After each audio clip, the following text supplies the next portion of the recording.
Hi teacher, my name is Fiorella and first we're going to talk about the Apple history. This is a multinational corporation that produces cell phones, personal computers, servers and other electronic devices. Their most known products are the iPhone, the iPod, the iPad and the iMac. Um, an important fact about the history of this company is that it was founded in 1976 by three people in a garage. There were Steve Jobs, Steve Wozniak, and Ronald Wayne. The first idea was that they want to sell Wozniak's invention that was the Apple One. And for some reason, the same year, Ronald Wayne just decided to love the company. Um, Nowadays, for more than 3 decades, Apple was most of the time a manufacturer of computers, including the Macintosh, the Apple II, and Power Mac lines. But they faced a low market share in 1990. Then Steve Jobs, one of the founders, decided to leave the company in 1985 to found their own, that it was the next company. But in 1996, Steve Jobs returned to the Apple company, and this was because Apple bought their Steve Jobs company. And the next year, he became the CEO and implement some a new philosophy of recognizable products and start with the design of the iMac in 1998. Then, years later, in 2001, Apple introduced successfully the iPod Music player. And 2 years later, they have the iTunes Music Store. So Apple became to be more known. And years later, they perform with the iPad, the iMac, and the iPhone. Now, it's also important to mention that Apple is recognized for the iOS system for their smartphones. So, by analyzing this, we can say that Apple is a company that is always changing and adapting to modern necessities. This is product of a combination of intended strategies and the emergent strategies, because the expansion to new markets, such as the entry to different continents, is something that you plan, something that you can control, and you decide to do with defined objectives and studies to take the best decision for their company and their shareholders. Now, on the other hand, we have the mission and the major goal of the company. The Apple mission statement is to bring in the best user experience to its customers through its innovation, hardware, software, and services. Apple think that it's really important to satisfy their consumers, so that's the reason why they are always implementing new stuffs to their cell phones or to their tablets, the computers, and all the stuff that they have.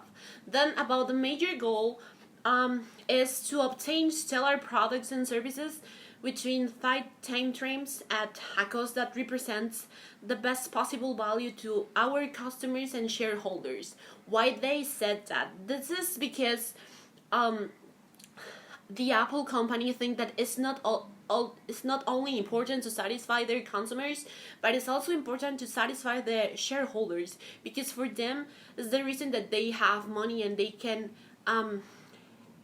can do their products to satisfy their consumers. The question 4 is, what role have prior strategies played in shaping the distinctive competences of your company? What has been the role of luck? So, we know at the beginning, Apple was founded to sell a technological product. This was the motherboard, handmade by one of these three shareholders. So, the policy was to get a high technological product at a competitive price. This was the original idea with the Apple One. But in order to increase their production, they need more funds and more shareholders, because if they don't have it, they will need more money, and there's a little bit difficult. So years later, they put a new CEO who saw this as a very good and profitable idea. he changed to high tech with high price in order to get good profits when they sell their products for their shareholders. They develop many products with low success because when they have these expensive products, the consumers decide not to buy it because they have other options in cell phones or other electronic devices. So later, after many changes of CEO, they get back to one of the original shareholders, that it was Steve Jobs, because he just left to create his own company. But when Apple bought it, they get back with Steve Jobs, and he became the new CEO of the Apple company. So his point of view was to have a good product and massive consumption at a very low price. This was just at the beginning, because right now we know that that doesn't happen anymore. But with this strategy, they made the realize of the first iMac.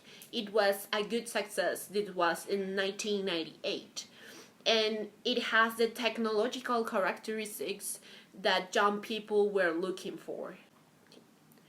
They were very lucky to have a design leader who had a very good communication with their new designs with the new young people, because when they start to sell these new products, they realize that most of the time the young people are who want their products.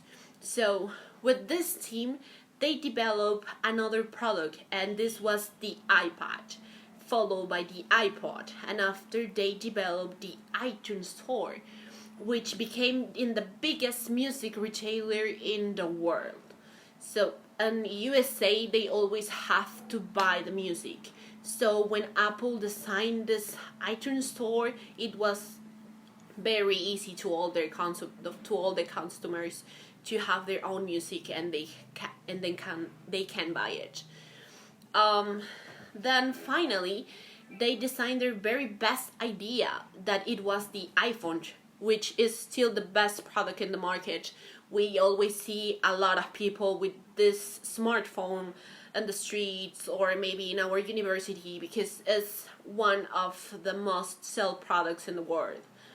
So now that we analyze this, we know that the role of luck of the company was to get back one of the original founders, that was Steve Jobs, because without him maybe nothing of this could happen, because he developed massive production for all the world.